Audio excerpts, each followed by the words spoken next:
Chrom, are you alright? Yes, I'm fine. What's got you so excited? I heard you were attacked behind the mess tent. Some local thug approached with a dagger, but he bolted when I drew iron. It was dark. The poor fellow probably thought he was mugging a merchant. You challenged him alone?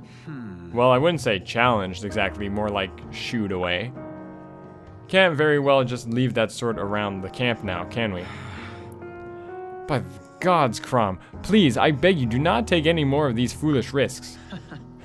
You do realize we're at war, right? Just walking onto the battlefield is a risk. No. I don't fear anyone's besting you head on. I fear you being stabbed in the back. Many of our enemies do not share your sense of honor. Do you really think some random cut purse would get the better of me? Well... Shall I list every hero who said that before being poisoned, sniped, or snared? Well, I don't think a list is necessary. Alright. You're our commander, Chrom. Battlefield victories mean nothing if an army loses its leader. You are no longer simply your own man. You stand for all of us. Enough. You have a point. You're right, as you always are. I will be more careful. Thank you, Kevin J.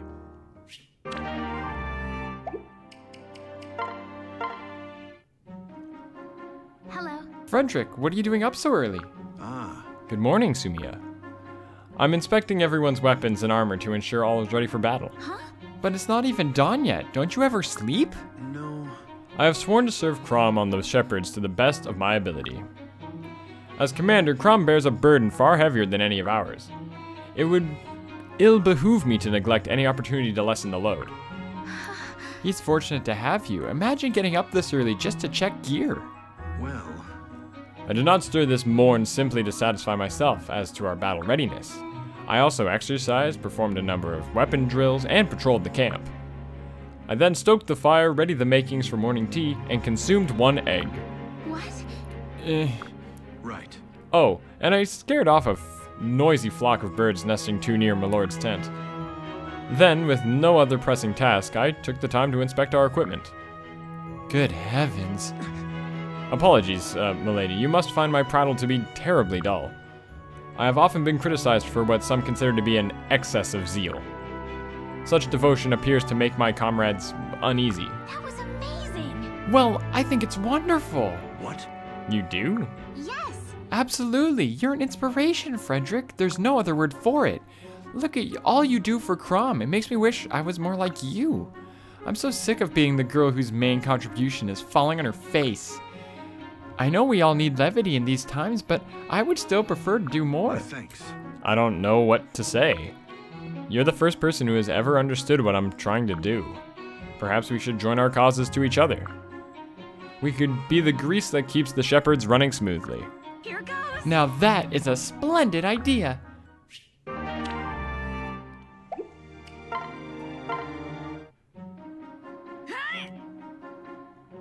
Greetings. Ah, most fortuitous fortune, it is none other than my dearly beloved Sully. You're floating so like a butterfly, you're stinging so like a bee. Why, it's positively... What in the... You got a point there, Ruffles? None save the point of your heart's compass, which strains ever towards Sully. That sounds like a no, so get lost. I'm trying to train here. My. So cold, I feel a chill coming on.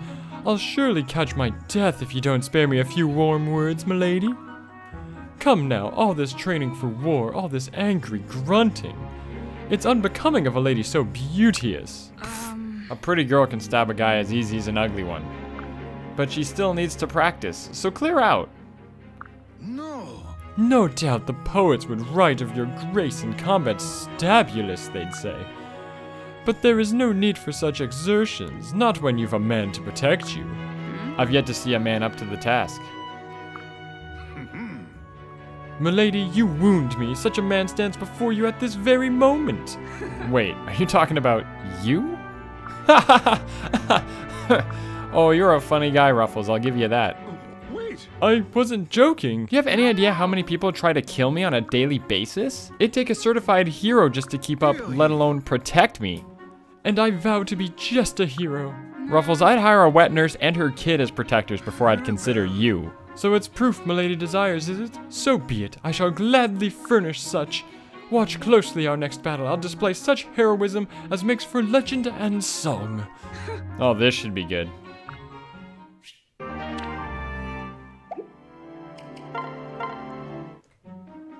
Ah, please. Come on, Sully. Help old Teach out here. Why can't I ever win the girl? I got devilish good looks, the strength of an ogre, and the charm of a fancy noble. Well, one of those is true, sort of. I suppose you can handle a lance, even if I'm better with a sword. Our match was pretty damn even until you decided we should arm wrestle. So yes, I admit that you're strong. Not bright, mind you, but strong. Hey! Sorry, what was that last bit? Hard to hear you over these bicep curls. Anyway, you gotta help me out here, Sully. You just gotta. Look at these arms. Just look at them. I mean, what else does a lady want? Right. Gods be damned, but you are thick. How about being kind or thoughtful? Hey! What would a girl want that stuff for? Yeah. Look, if you ask me, I want a man with ideals. One who wants to better himself. If I'm gonna spend the rest of my life with someone, I have to respect him. Yeah. Ha! That's me up and down. Heck, I joined the Shepherds because of my ideals. Now that you mention it, you never did tell me why you're fighting for Chrom. So, out with it. What made you sign up? Anyone else? I want to be the greatest warrior in all the realm. No, idiot. I'm asking why you want to be a great warrior in the first place. Thank me later. Well, it's a bit of a tale, but you need more teach talk. But you need more teach talk that bad, eh? Well, alright. I grew up poor in this podunk little village where I was famous for never losing a fight. Local kids latched onto me, and before I knew it, I had my own little gang. Of course, we were just a bunch of ne'er-do-wells as far as the adults were concerned. What a surprise. Right.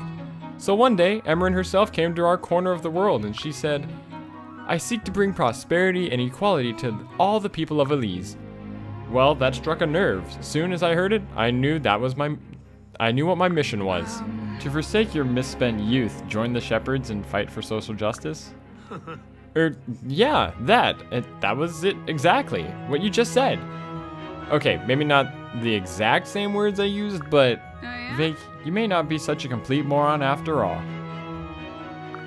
You might even, dare I say it, deserve some respect. Huh? That's the Vaike, man of dreams, right here, reporting for No, I stand corrected. No respect warranted. None whatsoever. Whatever. Aww.